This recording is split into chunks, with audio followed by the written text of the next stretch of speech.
Magandang araw mga repa. Gagawa na naman tayo ng video. So, tong video na to is kakaiba siya na impormasyon. Parang mawiwindang yung pag-aakala nyo sa female nature. Although yun, in-expose na to ng red pill tsaka ng mga black pill kasi nga meron tayong tinatawag na dual mating strategy o yung tinatawag nating hypergamy, which is alpha seed, beta needs, alpha fuck, beta box. So, yan yun. So, yung mga 80% dim, undesirable, unattractive sa mata ng babae, yan yung mga non-select na lalaki. Yan yung pang long-term security. Tapos yung 20% na mga lalaki na may upper hand sa looks, which is yung heteronormy tsaka mga pogi, chads, is yan yung pang short-term relationship. So, itong short term na to is ito yung sexual side ng babae. Meron siyang pang security, yung pang long term. Meron siyang pang short term. Yan yung tinatawag natin dark shadow ng babae. Kung mapapansin mo yun, mapanoorin nyo yung Christian Grey, 50 Shades of Grey. Panoorin nyo yun. Yung pinakauna, yun yung alpha fuck side. Kasi yung lalaki doon is hindi nagko-commit, hindi tumatabi sa babae.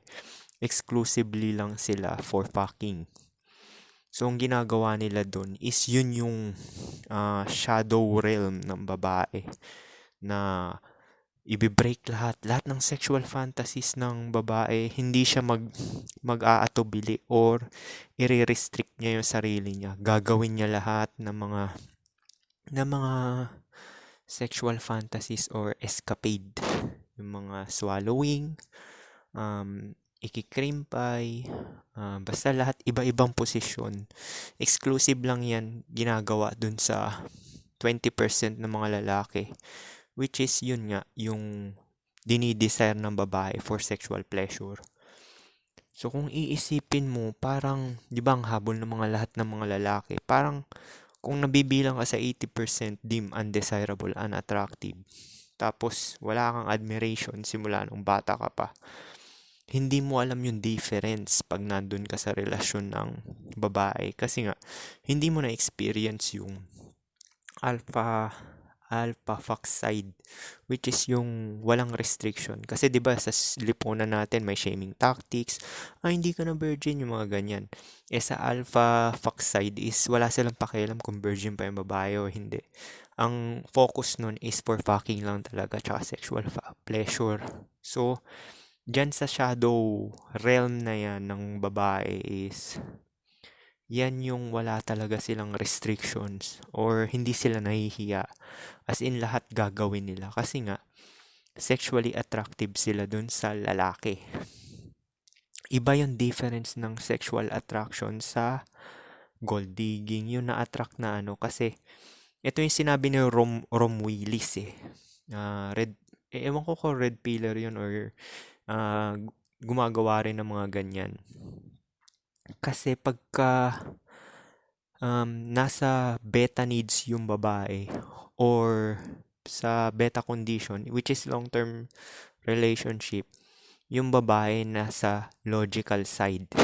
Ayaw mo na yung babae ay nasa logical side kasi nga ang priority ng mga babae na nasa logical side is pera mo, status mo, long-term security. Kaya nga mas maganda kahit pa na average looking ka or pangit ka is gawin mo na lang din talaga yung 3 strikes rule na sinasabi ko, which is mare-reject ka talaga 100%, na lalo na kung undesirable ka or talagang average looking ka lang talaga. 100%, baka nga chance mo dyan 0.9 0.9% pag ginawa mo yung 3 strikes rule. Pero mas maganda nang gawin yun kasi nga hindi ka na nagsasayang ng oras tsaka mga kung ano-ano na side na investment, effort, minimal investment, minimal effort yung gagawin mo. So, or kung alam mo naman talaga na gagamitin ka lang at wala ka ganong advantage is parang which is kung pangit ka is lahat talaga ng bulk ng paghihirap sa'yo is wag ka na lang makipagrelasyon, mag-pro ka na lang. So, yun nga, ayaw mo yung babae na nasa logical side siya. Ang gusto mo is nandun siya dun sa desire side. Ibig sabihin, yung sa illogical, yung sa feelings. Kasi dun lalabas yung feelings niya dun sa sexual pleasure side. Which is, nakukuha lang ng mga pogi. Kaya nga yung 18 to 25 na age bracket ng babae is pang pogi lang yan. Bihira ka lang makakita ng mga, sure meron yung mga just be first, pero hindi yan yung sa side ng sexual desire. Ibig sabihin yung alpha widow na nasa utak ng babae. Yan yung kahit virgin pa yung babae, meron talaga silang sexual fantasy or ideal na looks preference ng lalaki. Mostly ng mga Filipino, Korean looks yung gusto nila kasi yan yung influence. So, yun yung alpha widow nila sa utak nila. Kahit pa sabihin mong virgin pa yung babae o may experiences, meron talaga silang ideal looks preference na gusto sa babae, sa lalaki, sa opposite sex. So, pagka dun sa alpha side is yan yung nabe-break yung rules. Diba sinasabi nila, binibreak nila yung rules sa Chad? Kasi nga, hindi yan yung illogical side. Ganon din sa lalaki, di ba? Bakit ba nagiging illogical yung mga lalaki? Nagiging simp, tapos bigay-bigay na mag-i-invest. Yung nagkakaroon pa nga ng 190s eh. Ibig sabihin yung mahirap makamove on. Kasi nga, onti yung option ng mga lalaki na yan, tsaka undesirable sila. So, dahil sa hirap makakuha ng isang girlfriend lang or isang babae na magkagusto sa kanila is talagang yung talagang 190s yung feeling, yung parang yung feeling nagiging illogical sila. Nandun yung mga lalaki sa feeling side. Kaya napapansin mo yung mga lalaki na ganun, yung mga submissive side. Nasa female side sila, yung nasa beta condition. Kasi nga hindi sila illogical mag-isip dahil sexual instincts, biological instinct ng lalaki. Ganun naman din sa babae, yung parang nagsisimp yung babae na below sa looks ng lalaki. So, yan yung dark shadow na talagang natatap yan ng mga may itsura, may upper hand sa looks. Now, meron naman din tayong tinatawag na mugging. Pero wala akong nakikitang pangit na makakamag. Yung parang pagpapantasyahan ng babae. Average looking pwede pa. Kasi sa totoo sa Pilipinas, wala ka talaga makikitang super chad dan eh. Hindi ka gaya sa foreign country na talagang perfect yung face, tsaka bone structure, jawline. Eh, sa Pilipinas, mostly heteronormy lang talaga sa Pilipinas eh. Karamihan tsaka average looking. Kasi si Boy Tapang, average looking yun. Pero biruin mo yung average looking na face na yun is marami siyang mabamag talaga ng lalaki na nakikita mo sa pang-araw-araw. So yun, pwede rin makalusot yun sa fantasy ng babae kung dun sa perimeter na yun at wala gaano nakikitang pogi yung babae. Pero ganun pa nga rin, hindi pa rin siya yung ideal looks preference ng babae. Kasi nga average looking lang siya. Kaya napapansin mo, 'di ba, parang yung mga nagiging excess niya, baka hindi niya rin nagagalaw for content lang din talaga kasi nga average looking lang talaga siya. So, medyo nakakaano 'yun, 'di ba? Kasi kaya nga dun sa last video ko, mag-stick na lang kayo. Kunwari, pogi talaga kayo. Panindigan nyo na lang yung alpha fox side na talagang wag kayo magko-commit. Kasi yun na yung perception ng babae. Kahit pa sabihin mong good boy ka, nakatatak na sa utak nila, pag pogi, babaero to. So, magi-stick ka lang doon. Kasi once na umalis ka dun sa kinategorize ng babae, is mawawalan din siya ng gana. Kaya yung mga lalaki na, kuwari, nasa alpha seed, na tapos nag-commit sila, parang nawawalan ng gana kasi nga, ang habol niya lang talaga sa'yo is genetic tsaka sexual pleasure. So, ikaw yung pang shadow realm. Ganun lang din yung treatment sa'yo ng babae. So kung iisipin mo, napakadali ng access sa SEX kasi 3 strikes rule lang gagawin mo lan pagka pogi ka. Kasi yung mga 80% dim undesirable, unattractive, hindi makaka 3 strike yan, promise. Hindi makaka 3 strike yan kahit anong pilit nila.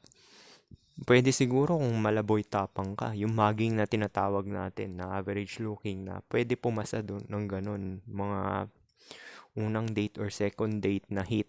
Pero yun nga, hindi papasa talaga sa babae yan kasi nga yung sexual desire tsaka fantasy is wala doon sa mukha na yun, sa looks preference ng average looking tsaka unattractive.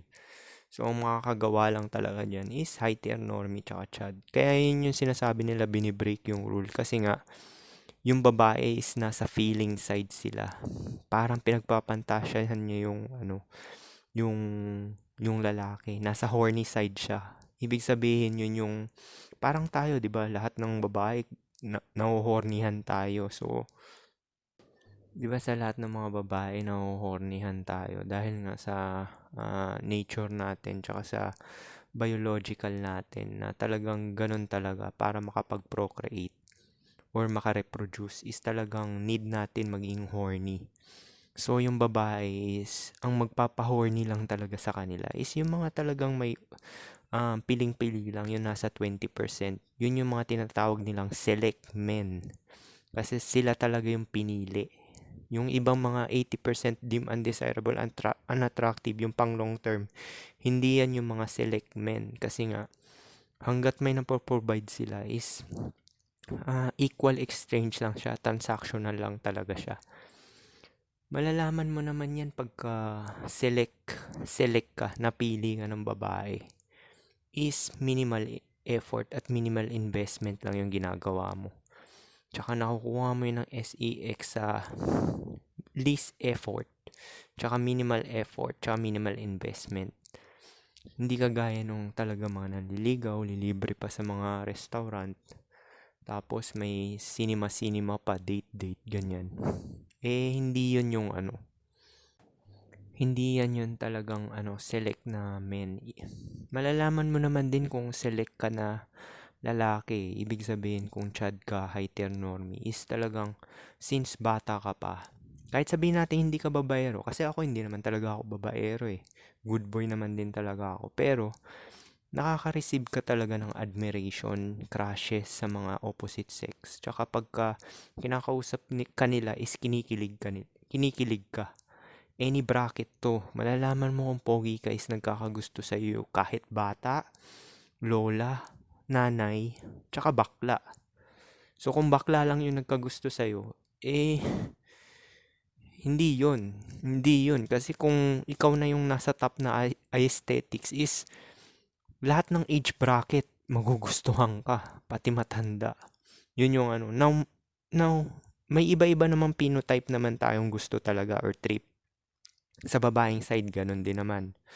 Kasi may preference sila base sa genetic features good genetic features na gusto ng mga babae. Pero, the fact na, kuwari, doon sa sinabi ko na yon, matanda, bata, pangit, tapos bakla.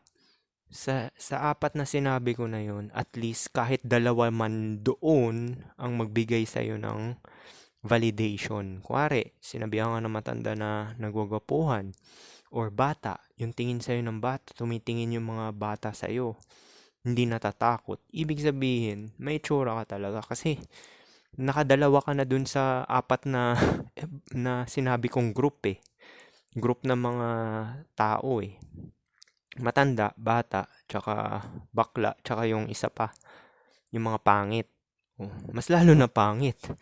Promise, pagka pangit talaga nagkagusto sa'yo, mapipili yan. Kasi ang priority ng pangit talaga is upper hand sa looks. Yung mga sinabi ko na rin sa inyo yan, mostly ng mga average looking na babae is nagbo-boyfriend sila ng pangit kasi ang mentality niyan is malachad din. Ano bang mentality ng chad? Date down, 'di ba? Para magkaroon ng access sa maraming pussy, 'di ba? So multiple women yung access ng mga pogi. Kaya sila nagde-date down. Tsaka yun yung priority ng mga below sa look sa kanila is yung genetic ng pogi. Ganon din yung babae. Kaya may makikita ka ng mga babae na talagang, di ba sabi ko nga, gusto talaga nila yung pogi. Pero ang tingin nila sa pogi is for sexual desire lang. Mala, 50 Shades of Grey. Kaya napapansin mo, lahat ng mga nakakatuluyan ng mga average looking is average lang din or pangit. Kasi nga, sila talaga yung pang long term. Yung 80% ng mga lalaki na deemed undesirable, unattractive. So, tong informasyon na to medyo nakakainis siya marinig, di ba? Kasi may sexual shadow side pala yung babae na talagang i-break nila yung rules. Promise. Kasi nagawa ko na yung sex sa Eco Park. Sa Eco Park, 'di ba nagha-hiking kami nung mataba akong ka-FWB. Tapos pinilit ko siya na na dun nga gawin sa sa parke.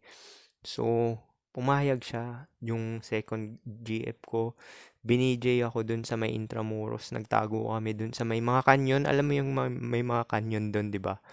'Di ba pwede kang umano dun sa baba, tapos overlooking yung golf course sa baba. So doon, binigyan niya rin ako doon. So yan yung sinasabi ko sa inyo na talagang yan talaga yung hindi siya magagawa ng mga pangit tsaka undesirable na mga lalaki, which is kabilang dun sa 80%. Pero meron din siguro mangilan-ngilan. Depende din sa itsura at nakayanan ng babae. Kasi meron naman din mga pangit na taong grasa, 'di ba? Bini-BJ din sila sa kalye. Pero ganun nga, yun lang din yung nakayanan ng babae kaya ginagawa niya yun. Tsaka ayon dun sa socio-economic status nila is talagang yun talaga yung depende pa rin talaga yan sa sitwasyon. Pero yun nga, pagka nalaman yung sexual shadow side, which is nandun siya dun sa palabas na 50 Shades of Grey, medyo nakakabwisit siya, 'di ba? Biruin mo, yung ikaw nanliligaw ka, ang dami mong investment, tapos sabay na hindi ka sinasagot, tapos di pa tumatagal relasyon. Samantalang yung SEX na inaasam-asam mo, unang date lang, tsaka pangalawang date lang, binigay na dun sa lalaki na yon dahil pogi. Kahit pa yung V-card nung babae, binibigay nila yan. Kasi nga sinabi ko na sa inyo yan, virginity ng babae, tsaka kahit pa sabihin mong may 1,000 body count yung babae, is hindi niya talaga bibigay ang SEX. Hindi naiiba yung virgin sa 1,000 body count. Walang pagkakaiba yan. Hindi nila ibibigay yan sa hindi talaga sila attracted. Meron naman din mga virgin na binibigay nila yan dahil binabayaran sila ng malaking pera.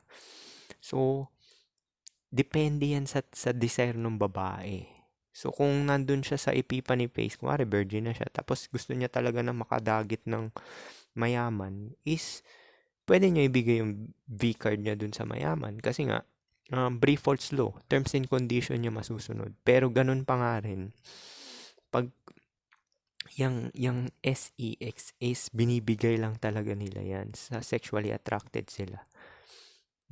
Hindi naman din guarantee na kung wari binigyan ka ng babae ng SEX is magiging long term. Kasi ang tingin niya lang sa'yo talaga is yun pang sexual shadow side.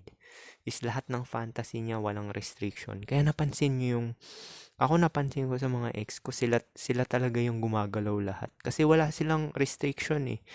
As in, lahat talaga gagawin nila. Kasi nga, dinidesire ka nila. As in, lahat talaga ng position na gusto mo, lahat gagawin, magagawa mo. Kung dun ka sa undesirable, unattractive, is talagang starfish lang talaga gagawin nyo, missionary or dog style. Yan, dalawa lang na yun. Minsan pa nga dog style, mainis pa yung babae niyan. Baka nga hindi ka rin bigyan ng BJ. So, yung treatment talaga is base rin sa looks talaga yan. Na kahit sa SEX na part talaga is iba rin talaga yung treatment dahil hindi porket na nag-SEX kayo is kala mo is naiiba na yung treatment. Pati sa SEX may treatment din yan base sa looks, promise. Sinasabi ko sa inyo. Kaya nga yun yung nakakatap lang talaga sa mga fantasy ng mga ng mga babae, yung walang restrictions is yung ano lang talaga, yung may mga upper hand sa looks. Kasi may mga upper hand sa looks, wala naman talaga silang pakialam dyan sa mga V-card or kung ano-ano. Kasi yung mga virginity is, kahit naman ako gusto ko rin yan. Pero hindi ko yan yung talagang priority. Ang priority ko talaga is yung treatment din talaga. Kaya nga meron din akong mga nakaka-date na ilan ba sila? Dalawa silang V. Virgin. Pero dahil parang hindi ko naman talaga sila talagang trip kasi sub 3 talaga at sub 3. So parang naawa lang din ako. Hindi ko na lang kinuha lang din. Kasi hindi naman talaga yun yung habol ko. Ang habol ko talaga is yung treatment eh. So, yun yung ano niya. Yun, actually, parang ayaw ko nga maka-divergin eh. Sa totoo lang eh. Kasi parang, ewan ko, masyado ako mabait eh. Parang iniisip ko, baka hindi niya ako malimutan. Yung parang ganun. Which is, yun nga talaga yung nangyayari. So, yun yung ano niya, yun yung sexual shadow side ng babae talaga. Na yung panoorin niyo yung 50 Shades of Grey. Ganun na ganun talaga. As in yung for sexual pleasure lang talaga. Kaso nga lang sa bandang huli parang medyo umiiglas na pumapalag na yung babae. Kasi nga, betafication. Yan yung sinasabi natin na ano. Kaya nga merong kinakategorize dun sa 50 Shades of Grey na dominant. Kasi yung si Grey dati, meron siyang ka-sexual pleasure na matanda pa sa kanya, nung bata-bata pa siya. Yung babae yung dominant, siya yung submissive. Tapos, yung ginawa niya kay Alana Steele, yun, gusto niya siya yung maging dominant. Tapos meron siya mga list na pwedeng gawin. Tapos pwede naman din yung ibang list na ayaw ng babae, pinagbibigyan niya, pero wag lang lahat kasi nga dominant siya. So para may contract sila na ganun. So ganun din yan sa relasyon meron talagang dominant. Sa 80% na nasa LTR, ang dominant doon ay babae. Babae ang dominant doon kasi nga terms and condition nila masusunod kasi nasa LTR ka eh. Na ano. Pero ginawa ko kasi dun sa matagal is situationship yun eh. Kasi after nung first ko na naging ex is yun yung may label. After nung sa first ko situationship na lahat. So date, kain, hindi ko nga pinapalagpas eh. After kumain, lakad-lakad lang sa mall, tapos check-in. Laging ganun lang eksena, as in paulit-ulit. So kung iisipin mo, parang ano rin talaga siya, parang dun sa 50 Shades of Grey. Parang ganun din talaga siya, parehas dun sa 50 Shades of Grey.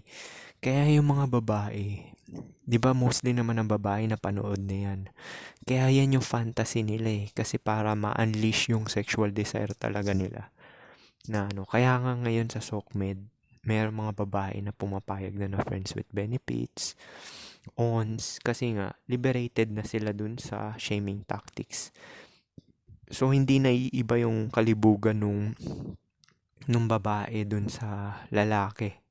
Kaso nga lang, ang kalibugan ng lalaki is lahat na may butas, di ba? Kasi tinitigasan. Sa babae naman, ang kalibugan lang nila is doon lang talaga sa 20%. Hindi porket nasa LTR ka is nalilibugan na yung babae sa'yo. Ginagawa niya lang yon dahil tuloy-tuloy yung benefits niya sa'yo. Kaya napansin ko yung mga pamilyado dito. Kagaya ng katabi ko dito. Siya lagi tumatawag sa misis niya eh. So dun pala magkakalaman na kung sino talaga yung dominant eh. Usually, mga lalaki talaga yung nag-message sa mga ka-girlfriend nila or misis nila. Kasi nga, hindi sila yung dominant. Ang dominant talaga sa LTR is majority hindi ko sinasabing lahat. Kasi meron naman din talagang chad na nasa beta condition nasa LTR. Which is yun yung ginawa ko dati, yung 6 years na situationship na walang label siya pero wala ring mansari yun. Wala, as in walang celebration kahit nga Christmas wala eh. Na tuloy-tuloy lang siyang date na ganun hanggat hindi ako magsawa or hanggat hindi siya magsawa. Eh, nagsawa siya. O di okay lang. Siya naman may gusto sa akin eh. So, yun lang yung ano. Kaya mas maganda yung ganung setup. Actually, parang Amerika nga yun eh. Sa Amerika kasi ganun eh.